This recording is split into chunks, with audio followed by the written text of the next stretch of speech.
Have you ever been called by God to confront somebody about their sin? To actually go speak to them? Now, how far would you go to do that? If it was a friend, family member, leader of the world?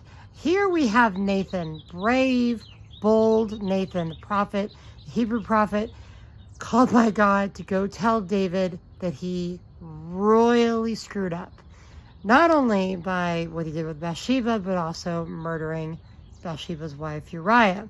And here, Nathan, just a few chapters ago, was praising David and telling him that God is with you in everything. And now he's here telling him this story to make David realize what he did. And as soon as David hears that story, of this man that had all that he ever wanted, but he saw this one lamb that was owned by this poor guy, and he took that lamb because he wanted it for himself. He had the opportunity to have anything he wanted, but he went and took from the poor man. And David's like, that is not okay. This man needs to pay back fourfold, that kind of thing. It's interesting because death is not really a requirement for thievery, that kind of thing, but as far as David was concerned, God will pay back David fourfold, though, because he loses a lot of his sons. The sword never departs from his house after that. He's going to have constant struggles with his family after that. But David confessed his sin. As soon as he was confronted with his sin, he confessed it. He said, I sinned before the Lord. And at that moment, God forgave him. It didn't require any more penance than that. Just that. But there was consequences for that sin. Not only would the baby that Bathsheba would bear, that baby was going to die, but there was also going to be a constant struggle in his family from then on. And we'll cover all of that in the rest of this book.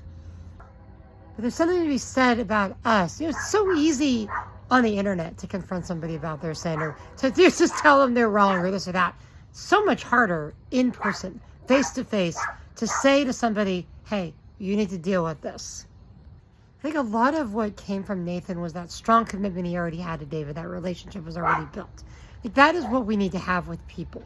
We need to have strong relationships, because that's when we can really encounter them in a situation where we know they need to be confronted, and to be transformed, and to pray that the Lord will transform their minds and help them get out of sin, remove the sin from their lives, and continue forward. A couple of verses you can look up: Galatians 6, 1-10, Matthew 7, 1-7, Matthew 18, 15-20. It talks about how you go to a person privately, a brother privately, discuss it with them. If that doesn't work, get some witnesses and some other people, do an intervention.